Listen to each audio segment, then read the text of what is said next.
कुछ जीव तो भट्टियों के समान अति उष्ण स्थानों में पैदा होते हैं तथा दूसरे उन स्थानों पर उत्पन्न होते हैं जिनकी तुलना ऊंट की आकृति के बने भाड़ों से की जा सकती है।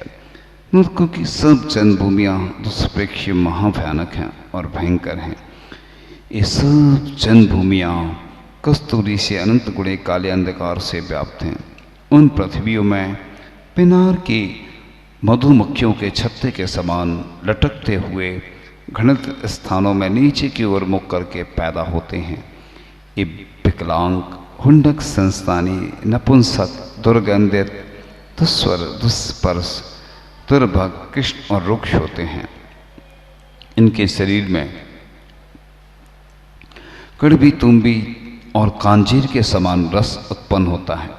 एक साथ हजारों बिच्छुओं के काटने जैसी वेदना वहाँ के वज्रमय कांटों से व्याप्त नरक भूमि के स्पर्श मात्र से होती है। जैसे पशु पक्षियों के मृतक शरीरों की राशि समूह से जो दुर्गंध निकलती है, उससे भी अति अशुभ और भयंकर दुर्गंध वहाँ निरंतर व्याप्त रहती है। उन नारकियों की आंखें कुछ देखती हैं तो वह सब अनिष्ट होता है। कानों के द्वारा सुने गए सुर भी अत्यंत कर्णकटु और बुरे होते हैं। नाक से जो कुछ सूंघते हैं वह सब दुर्गंधमय हो जाता है। हाथ पैर आदि से जो जो वस्तु छूते हैं वही कठोर और कष्टप्रद मालूम देती है। और जिह्वा के द्वारा जिस किसी पदार्थ को चखते हैं वही सर्वथा बेस्वाद हो जाता है। मानो कोई अच्छा इंद्रिय व्यापार करने की शक्ति उनमें नहीं रह जाती। उनके शरीर अशुभ नाम कर्म के उदय से अशुभ अंगोपांग, स्पर्श, रस, गंध, वर्ण, स्वर वाले और बीभत्स आदि नीलअंडज पक्षियों की आकृति वाले होते हैं। उनका संस्थान हुंडक होता है। उनके शरीर क्रूर, बीभत्स और भयंकर दिखते हैं। यद्यपि उन नारकियों का शरीर पैक्रियक है तथापि उसमें इस औदारिक शरीरगत मल मूत्रादिक से अधिक मूत्र, मल, रुधिर, मज्जा, पी, पवन, मांस, केस, अर्थी, चर्म आदि विभत्स सामग्री रहती है। इसलिए उनकी देह अति अशुभतर है। उनके शरीरों में कड़वी, तुमड़ी और कांजीर से भी अधिक कटु, अशुभ और अनिष्टकारक रस होता है। बिल्ली, ऊंट और सर्प आदि जीव के मरे हुए शरीरों में जो दुर्गंध आती है उससे भी कहीं अधिक दुस्सह और घृणास्पद दुर्गंध उन नरकी जीवों के शरीर में आती है। करोत और गोखरू आदि पदार्थों में जैसा दुस्पर्श होता है वैसा ही स्पर्श उन नरकी जीवों के शरीरों में होता है। नारकियों के रंग, रूप, गंध और आकृतियों के लिए हजार प्रयत्न करने पर भी दूसरी उपमा नहीं मिल सकती है। नारकियों के रंग, रूप भय वाले होते हैं। शरीरों से असह सड़ान आती रहती है। उनका संस्थान ऐसा उबड़ खाबड़ होता है कि उन्हें कुब्जक भी नहीं कह सकते हैं। उनका शरीर कद्दी घात के बिना आयु के अंत में वायु से तड़ित मेघों के समान निश्चेष विलीन हो जाता है। एक बार ऐसा हुआ कि सुरेंद्र उन नारकियों को ले जाने के लिए उद्यत हुआ परंतु वे पकड़ने में ना आए। जिस प्रकार अग्नि में तपाने से नवनीत पिघल कर रह जाता है उसी प्रकार वे नारकी पिघल कर वहीं रह गए। अनेक प्रयत्नों के बाद भी जिस प्रकार दर्पण में प्रतिबिंबित पदार्थ ग्रहण में नहीं आते उसी प्रकार वे भी ग्रहण में नहीं आ सके और मीरू के बराबर लोहे का उष्ण पिंड शीत बिलों में डाला जाए तो वह तल प्रदेश में पहुंचने के पहले ही नमक के टुकड़ों के समान नष्ट हो जाएगा। जहां बर्फ गिरने से सर्व दिशाएं शीत से व्याप्त हो गई हों, आकाश से घिरे जल कणों से पृथ्वी तल भर गया हो, ऐसे माघ मास में रात्रि के समय शीत वायु के लगने से शरीर में रोमांच हो गए हों तथा दांत कट कट बज रहे हों, शरीर शीत ज्वर से अभिभूत हो, अग्नि और वस्त्रादिक जिसके साधन नहीं हो, ऐसे मानव को जो शीतजन्य दुख होता है उससे अनंत गुना दुख नारकियों को शीतजन्य दुख होता है। अथवा पिघले हुए तांबे का गोला यदि शीत बिलों में डाला जाए तो वह लव मात्र में घन हो जाएगा। शीत बिलों में यदि मेरु पर्वत के समान लोहे का पिंड डाल दिया जाए तो वह तीव्र तुषार के कारण शीघ्र ही विलीन हो जाता है। नारकियों को उष्णता की वेदना के बारे में वर्णन है। उन गर्म नरक वासों में यदि 1,00,000 योजन का सुमेरु सदृश गोला भी डाल दिया जाए तो वह भी वहाँ के भयंकर अग्निताप के द्वारा सैकड़ों खंडों को प्राप्त हो जाता है। नरकों के उष्ण बिलों में मेरु के बराबर शीतल पिंड डाल दिया जावे तो वह तल प्रदेश में पहुंचने के पहले ही मोम के टुकड़े के समान पिघलकर विलीन हो जाएगा। अभ्यंतर असाता वेदनीय कर्म का उदय होने पर अनादि स्वाभाविक जन्म बाह निमित्त से होने वाली तीव्र वेदना होती है। जैसे ग्रीष्म ऋतु के मध्याह्न अपराह्न काल में बादल रहित आकाश में महातीक्ष्ण सूर्य किरणों से संतप्त दिगंतराल में जहाँ शीत वायु का प्रवेश नहीं है, दावाग्नि के समान अत्यंत उष्ण एवं रुक्ष वायु चल रही है, ऐसे मारवाड़ देश में चारों तरफ से दीप अग्नि शिखा से व्याप्त प्यास से व्याकुल निष्प्रतिकार पित्त ज्वर से संतापित शरीर वाले मानव को जो उष्णता की वेदना होती है उससे भी अनंत गुना दुख नारियों को तज्जन उष्णता का होता है। नारकी जीवों के हृदय को दग्ध करने वाली, संपूर्ण अंगों में उद्वेग उत्पन्न करने वाली तथा संपूर्ण अन्न का भक्षण करने पर भी जो समन को ना प्राप्त हो, ऐसी तीव्र क्षुधा वेदना उत्पन्न होती है। उससे बाह एवं अंतरंग में अत्यंत संताप उत्पन्न होता है। किंतु अशुभ कर्म के योग से उन्हें तिल के बराबर भी अन्न कभी खाने को नहीं मिलता। नरक में नारकी जीवों को ऐसी भूख लगती है कि समस्त पुद्गलों का समूह उसका समन करने में समर्थ नहीं है। प्रथम धर्मा पृथ्वी में उत्पन्न हुए नारकी जीव स्वान आदि निकृष्ट प्राणियों के सड़े कलेबरों की दुर्गंध से भी अधिक दुर्गंध वाली मिट्टी खाते हैं और वह भी उनको अत्यंत अल्प मिलती है, जबकि उनकी भूख बहुत अधिक होती है, जिससे उनकी क्षुधा शांत नहीं होती है। वंश आदि पृथ्वियों के नारकी इससे असंख्यात गुणित दुर्गंध सहित अशुभ मिट्टी का भक्षण करते हैं। वहाँ क्षुधा प्रथम पृथ्वी की अपेक्षा संख्यात गुनी है। यह आहार बकरी, हाथी, भैंस, घोड़ा, ऊँट, बिल्ली और मेढ़े आदि के सड़े हुए शरीर की गंध से अनंत गुनी दुर्गंध वाला आहार होता है। रत्न प्रभा से लेकर अंतिम पृथ्वी पर्यंत अत्यंत सड़ा अशुभ और उत्तरोत्तर असंख्यात गुना ग्लानि कर अन्य प्रकार का होता है।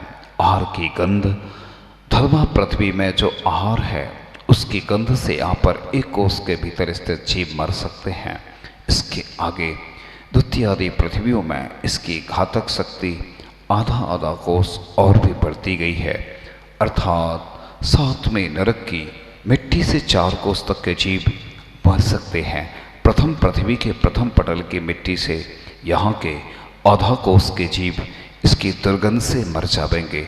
इससे आगे पटलों की माटी से क्रम से आधा आधा कोष अधिक के जीव भर जाएंगे, अर्थात 7वें नरक के 49वें पटल की मिट्टी की गंध से यहाँ के 24 कोष के जीव मर सकते हैं।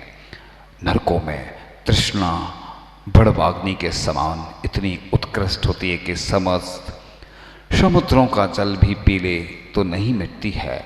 समुद्र के संपूर्ण जलपान द्वारा भी जो समन को प्राप्त न हो, ऐसी सर्वांगों को शोषित करने वाली तीव्र वेदना उन नारकी जीवों के उत्पन्न होती है, जिससे शरीर अति दग्ध हो जाता है और वे नारकी जीव निरंतर अति बेहवल होते रहते हैं। फिर भी पाप कर्म के उदय से उन्हें एक बिंदु मात्र भी जल पीने के लिए प्राप्त नहीं होता। नारकी खारा गर्म तीक्ष्ण बैतरणी नदी का जल पीते हैं। यहाँ पर जो अनछने जल का उपयोग करते हैं, अशुद्ध जल का उपयोग करते हैं, उसका फल वहाँ पर यह वेदना कष्ट सहन करने पड़ते हैं। नरक की बैतरणी नदी में कैंची के समान तीक्ष्ण जल के आकार परिणत हुए दूसरे नारकी उन नारकियों के शरीरों को अनेक प्रकार की दुस्सह पीड़ाओं को पहुंचाते हुए छेदते हैं। बैतरणी नदी के जल में नारकी, कछुआ, मेंढक और मगर आदि जलचर जीवों के विविध रूप धारण कर एक दूसरे का भक्षण करते हैं। नरकों में मांस रूप कीचड़ और क्षार एवं दुर्गंधित रक्त रूप जल की कल्लोलों से व्याप्त बैतरणी नदी है। नरकों में भिलावे के रस से भरी हुई बैतरणी नाम की नदी है। नरक में जलते उबलते हुए जल से भरी हुई बैतरणी नदी है। इन नरकों में नारकियों को 5,68,99,584 प्रकार के रोग होते हैं। नारकी जी विचारते हैं कि शुभ करेंगे परंतु अशुभतर ही करते हैं। दुख से अभिभूत भाव वाले नारकियों के दुखों को दूर करने की इच्छा होते हुए गुरुतर दुख के कारणों को उत्पन्न करते हैं। अतः नीचे नीचे नारकियों के अशुभतर भाव होते हैं। नार के जीव चक्र, बाण, सूली, तोमर, मुदगर, करोत, भाला, सुई, मूसल और तलवार आदि अस्त्र शस्त्र, वन एवं पर्वत की आग तथा भेड़िया, व्याघ्र, शगाल, बिलाव, सिंह इन पशुओं के छाल के अनुरूप परस्पर में सदैव अपने अपने शरीर की विक्रिया करते हैं। वे गहरा विल, धुआं, वायु, अत्यंत तपा हुआ खप्पर, यंत्र, चूल्हा, कंडी, चक्की और दर्भी इनके आकार अपने अपने शरीर की विक्रिया करते हैं। उपरयुक्त नार की सुकर, दावानल तथा सोनित और कीड़ों से युक्त सरित, ग्रह, कूप और बापिक आदि रूप पृथक पृथक रूप से रोहित अपने अपने शरीर की विक्रिया करते हैं। ये नार की परस्पर दुख क्यों देते हैं? निर्दय होने से कुत्ते के समान एक दूसरे को देखकर नारकियों के क्रोध की उत्पत्ति हो जाती है, जिससे कुत्ते अकारण अनादिकाल से होने वाले जातिकृत बैर के कारण निर्दय होकर परस्पर भौंकना, छेदना, भेदना आदि उदीरित दुख वाले होते। उसी प्रकार नारकी भी मिथ्या दर्शन के उदय से विभंग नाम को प्राप्त भव प्रत्यवधि ज्ञान के द्वारा दूर से ही दुख के हेतुओं को जानकर उत्पन्न दुख प्रत्याशक्ति से एक दूसरे को देखने से प्रज्वलित हुई है। क्रोध अग्नि, जिनकी ऐसे वे अपने शरीर की विक्रिया से तलवार, बर्छी, परशु, भिंडी वाला आदि शस्त्र बनाकर परस्पर देह का घात, छेदन, भेदन, पीड़ा आदि के द्वारा उदीरित दुख वाले होते हैं। जैसे व्याघ्र मृगधावक को देखकर उस पर झट उठता है, वैसे ही क्रूर पुराने नारकी नए नारकियों को देखकर धमकाते हुए उसकी ओर दौड़ते हैं। जिस प्रकार कुत्तों के झुंड एक दूसरे को दारुण दुख देते हैं, उसी प्रकार वे नारकी भी नित्य ही परस्पर में एक दूसरे को असह्य दुख से पीड़ित किया करते हैं। नारकियों में निर्दयता होने से कुत्ते के समान एक नारकी के दूसरे नारकी को देखने से क्रोध की उत्पत्ति हो जाती है। रौद्र ध्यान से नरक में उत्पन्न होने के कारण तथा अंतरंग कारण स्वयं के उपार्जित क्रोध आदि कर्मों के उदय से युक्त क्रोधी नारकियों में परस्पर दुख उदीरित कर दिया जाता है। जैसे उत्साह सहित ललकारने पर कुपित मैड़ा, मुर्गी, दुष्टजन आदि के द्वारा परस्पर दुख उदीरित कर दिया जाता है। किन किन कार्यों को करने से क्या क्या फल मिलता है? नेत्र फाड़ने एवं अंगोपान छेदन का फल पूर्व जन्म में अन्य जीवों के नेत्र फाड़ देने से एवं अंगोपांग का छेदन भेदन करने देने से जो पाप एवं अशुभ कर्म का संचय हुआ है, उसी के कारण नार की आपस में नेत्र उखाड़ लेते हैं और अंगोपांग काट लेते हैं।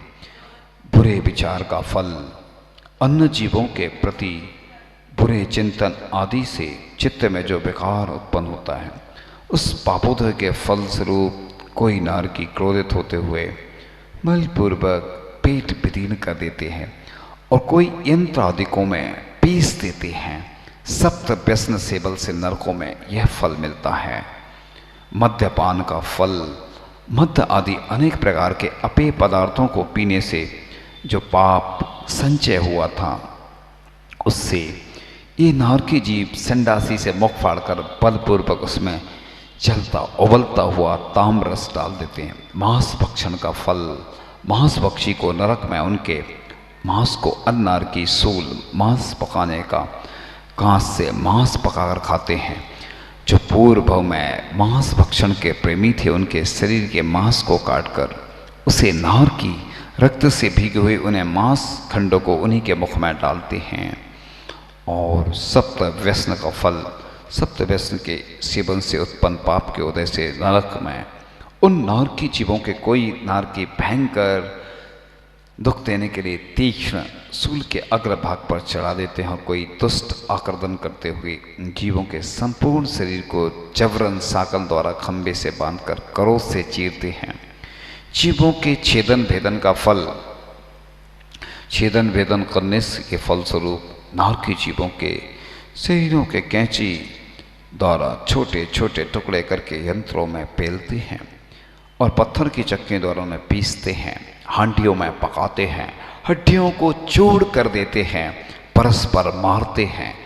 ताम्र में गृध्र पक्षी और लोहे के मुख वाले कौवे अपनी तीक्ष्ण चोंच एवं नखों से उन नारकियों के मर्म स्थानों का छेदन कर देते हैं।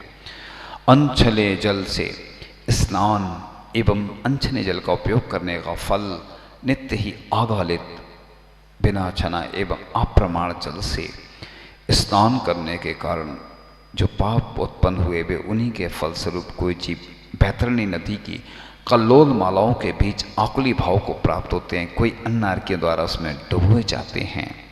और मद का फल, पूर्व जन्म में नाना प्रकार बढ़ते हुए मद समूह से संचित पाप के फलस्वरूप उन नारकी जीवों को अन्नारकी तप्तायमान लोहे के आसनों पर बैठाते हैं।